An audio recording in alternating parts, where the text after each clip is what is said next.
Ons kyk hierdie eerste kwartaal, kyk ons na roeping, na jou roeping, waarvoor het die Here jou geroep, wat het hy binne jou kom sit, en ons is in 'n preekreeks wat genoem word aandagstrook. Nou aandagstrook is hierdie ding in die pad, wat jy baie keer met jou bande oorgaan, en dan vibreer jou stuurwiel, net om vir jou te sê, jy's besig om van die pad af te gaan, jy's besig om fokus te verloor, jy moet terugkom op die pad. Nou, in die woord is daar 'n klomp aandagstroke, waar die woord ons kom waarsku, dis tyd om wakker te word, dis tyd om weer te fokus, moenie fokus verloor van die roeping wat Jesus Christus in jou lewe gesit het nie, moenie afdwaal nie. Nou, vandag is my preektema 10:2, en as jy jou Bybel by jou het, kan jy so lank oopmaak, ons gaan weer die gedeelte lees in Efesiërs 5, vers 14 tot 21,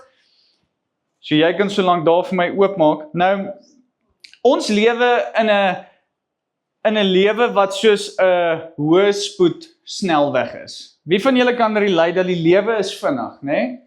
Dinge happen, dit gebeur, dis 'n gejaag. Die van julle wat kinders het, sal weet, dis 'n gerondry van 'n ander aard. Maar wanneer ons bestuur, of wanneer jy geleer bestuur het, ek weet nie wie van julle doen dit nog steeds so, as jy nou al baie lank jou lisensie het nie, maar hulle leer jou om jou hande op die stuurwiel te hou, 10 uur en 2 uur, 10-2. Alright? Dis hoe ons moet bestuur, want dit is hoe ons die meeste beheer het oor ons stuurwiel. Right? Nou,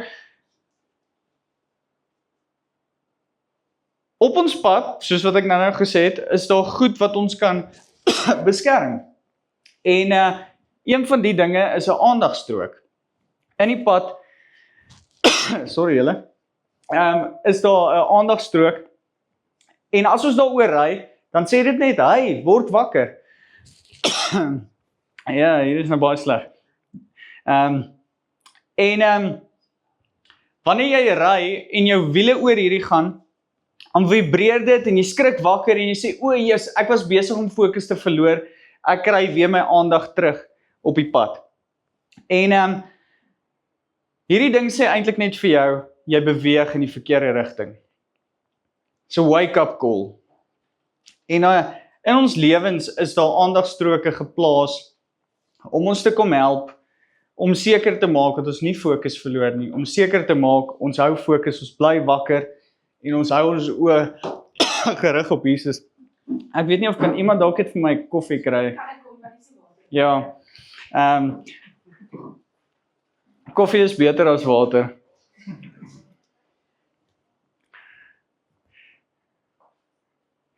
Sander noem dit vuil boonwater. So, ek sal dit eerder vat. Maar in elk geval, terwyl hulle daarso my uitsort met hierdie parra in my keel, en as jy jou Bybel by jou het, my eerste punt, word wakker en leef wys. Nou ek het in die laaste 2 weke, het ek hierdie skrifgedeelte gelees, nee, net so, dankie.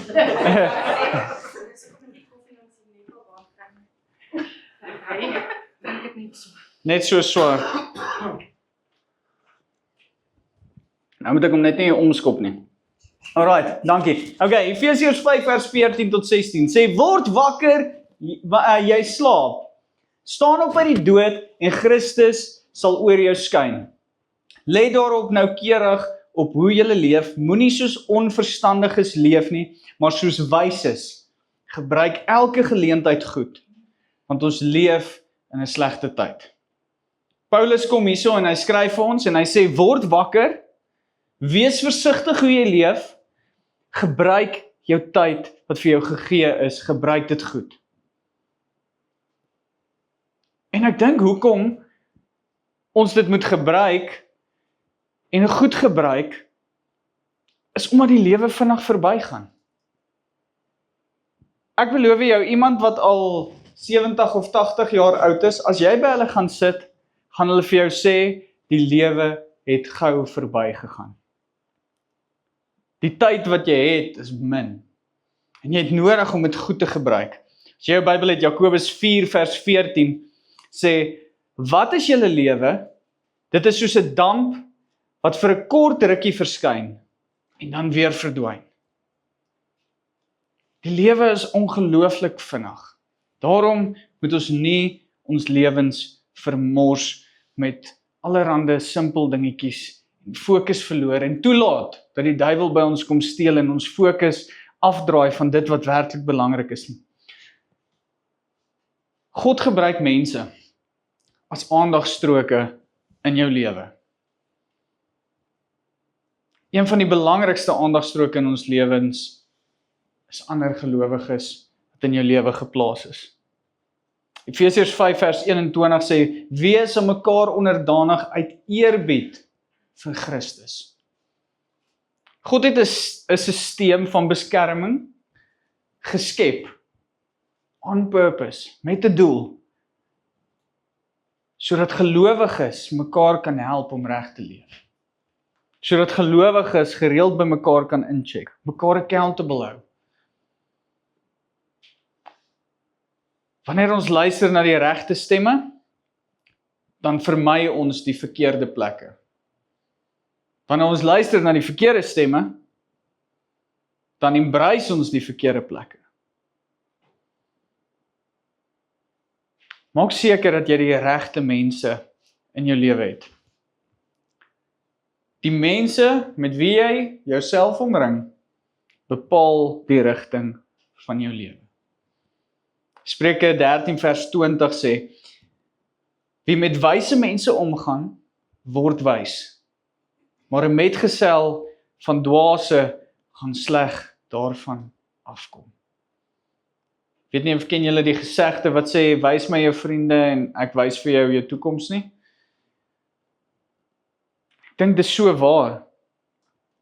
Mense saam met wie jy tyd spandeer, is die mense soos wie jy word. Ek besef dat wanneer ek saam met sekere mense kuier, dan gebeur dit van self, dat saam met sekere ouens, maak ons dieselfde tipe grappies, ons dink dieselfde, ons leer dieselfde sê goed aan, want ons spandeer baie tyd saam. Dit gebeur natuurlik.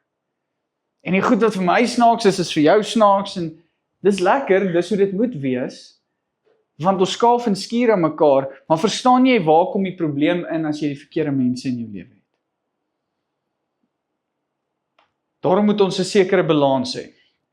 Want ja, ons moet die wêreld bereik, maar ons moet nie deur die wêreld beïnvloed word nie. Selfs Jesus het baie mense gekuier, met sondaarstyd omgebring, maar hy het 12 disippels gehad, waarmee hy meeste van sy tyd spandeer het. En selfs binne die 12 disippels het hy 3 super naby vriende gehad, Petrus, Jakobus en Johannes, en hulle was sy inner core, dis die ouens wie hy consult het, dis die ouens met wie hy gereeld gepraat het en gesit het en gesels het en gedeel het. Jy het nodig om 'n geestelike kernkring mense in jou lewe te hê.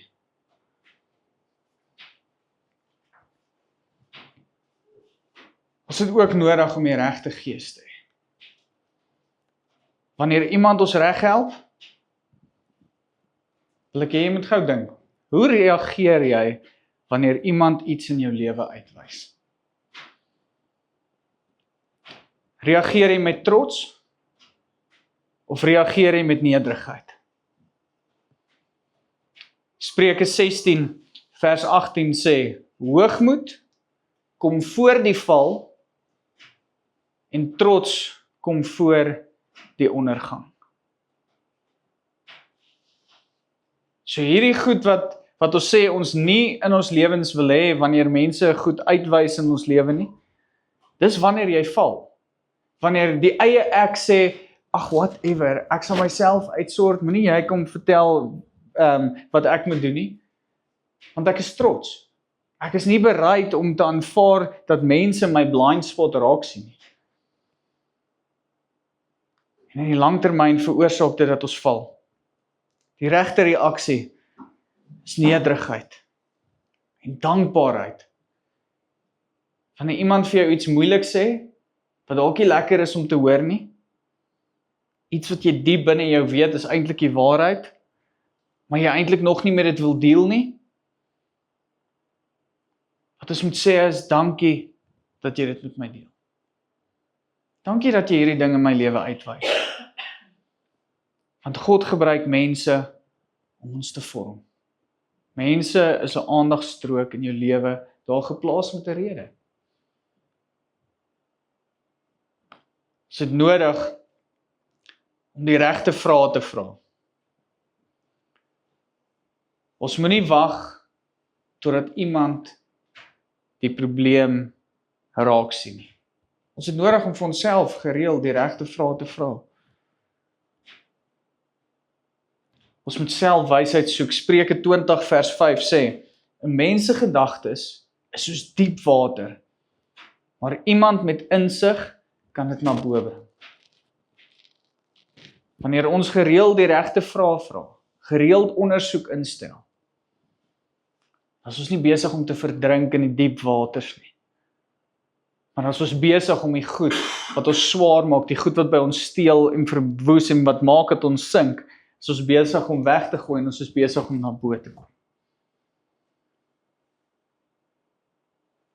Ek like die beeldspraak in Spreuke, net vir wat dit werd is. Ek dink in prentjies, so dit help my baie. Maar hierdie beteken letterlik dat ons vir raad vra voordat ons 'n besluit neem. Betrek geestelike mense vroeg in die proses wanneer jy 'n groot keuse moet maak. Nie nadat jy klaar besluit het nie.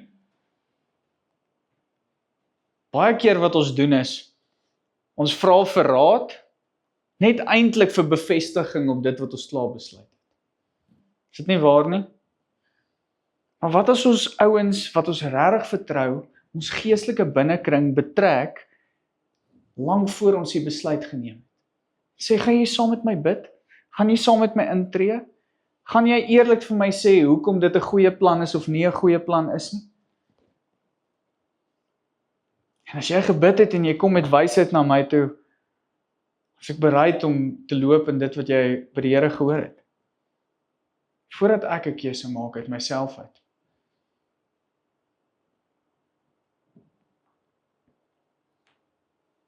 As dit kom by wanneer ons in die posisie is waar ons iemand moet help. Hê die regte houding wanneer jy iemand anders help. Hier is baie belangrik. Soms is jy die aandagstrook in iemand anders se lewe. Jy het nodig om te loop in daai rol. Jy het nodig om vir ouens wat naby aan jou is, hulle blind spots uit te wys.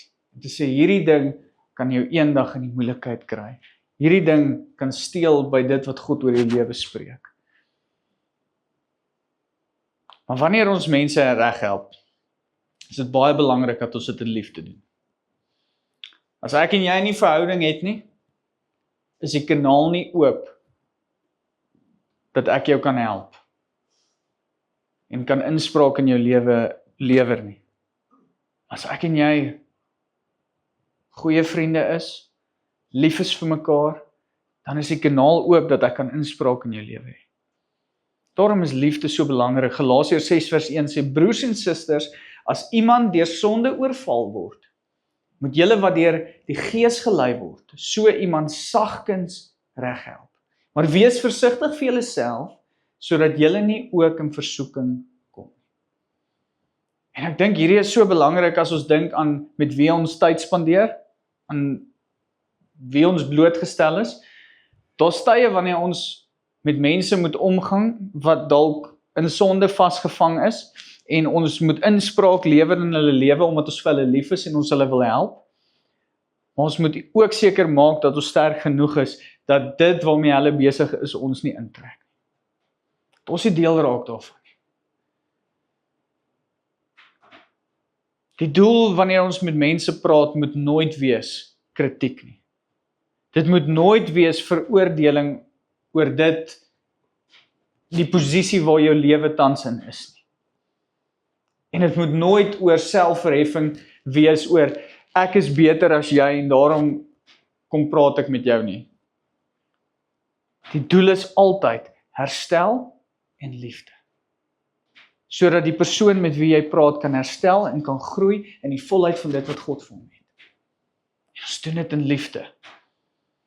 Ek wil gaan na 'n voorbeeld in die Ou Testament. Toe Israel op die punt was om die beloofde land in te gaan, het Moses 12 spioene gestuur om te gaan kyk wat gaan daar aan. En hulle het teruggekom met verskillende perspektiewe van wat daar aangaan. Numeri 13 vers 30 sê, Caleb het die volk tot stilte gemaak voor Moses en gesê, ons moet beslis optrek en die land inneem, want ons kan dit beslis doen. Maar hier is die ding, van die 12 spioene, het 10 teruggekom en gesê, ons kan dit nie doen nie. Daar is nie 'n manier nie. As reuse, dit is massive, ons het nie genoeg krag om die beloofde land in te neem nie. Maar 2 spioene kom terug, Joshua en Caleb, en hulle sê, ons kan dit doen, want God is met ons. Weet julle wat gebeur? Die volk luister na die verkeerde stemme. Luister na die 10. Luister nie na die 2 nie. Die resultaat, hy moes vir nog 40 jaar in die woestyn ronddwaal.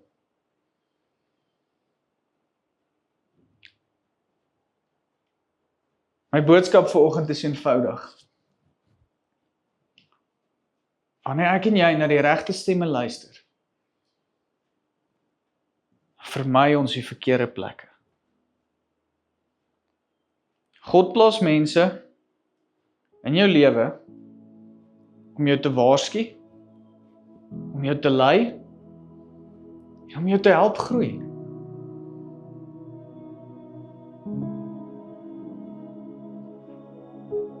Nie in die reuse vaskyk nie. Kyk na God. Skrifgedeelte vir die jaar is om ons fokus op Jesus te hou. Ons oë gerig op Jesus. Fokus op God. Luister na sy woord. Want wanneer ons op God fokus, word hierdie reuse, hierdie goed wat voor ons staan, wat ons nie weet hoe om te face nie, word dit so klein so sprinkaan.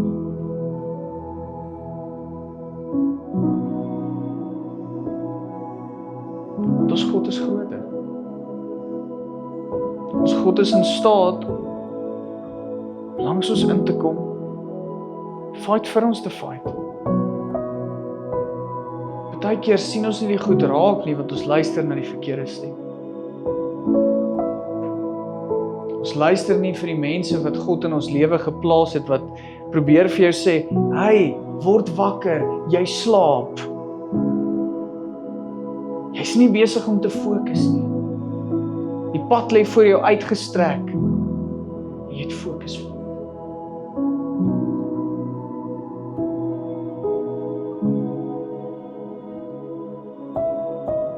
Ek eindig met hierdie. Vandag se preek is 10:2. Sit ons hande op die stuurwiel. 10:00 en 2:00.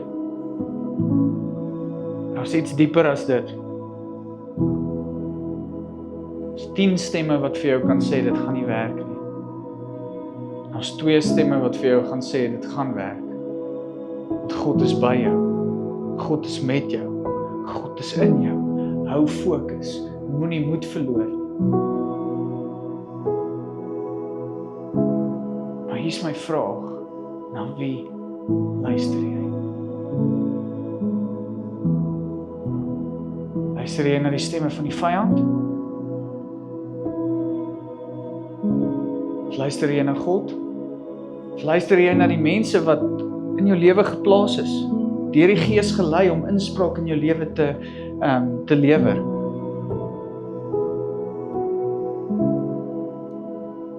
En hoe vat ons dit? Wat maak ons daarmee? Hoe is ons postuur wanneer ons die stem van die Here hoor? Daar waar jy is, wil jy nie jou oë toemaak nie.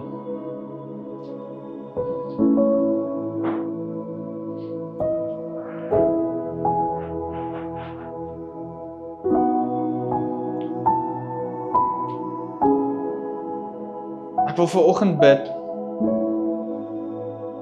vir jou wat dalk hier sit en sê, ek het mense in my lewe vir wie ek baie lief is.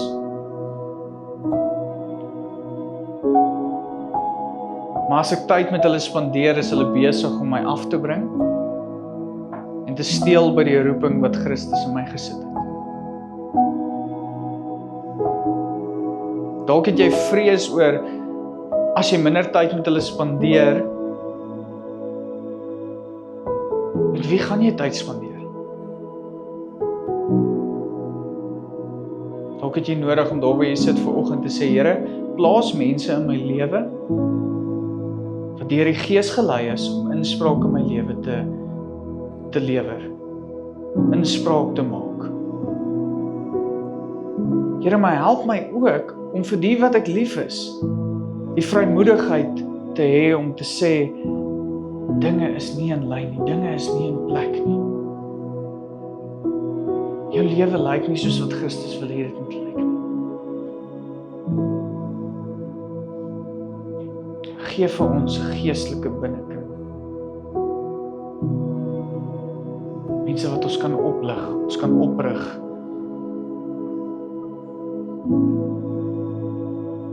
God se stem te hoor, te loop in dit. Plaas mense in ons lewens wat ons beskerm. Al is dit nie lekker om te hoor wat hulle sê nie, want ons weet ons het blind spots. Help ons om ontvanklik te wees vir woord wat van U afkom. Ons te beskerm, ons te laat groei, ons meer soos U te laat lyk.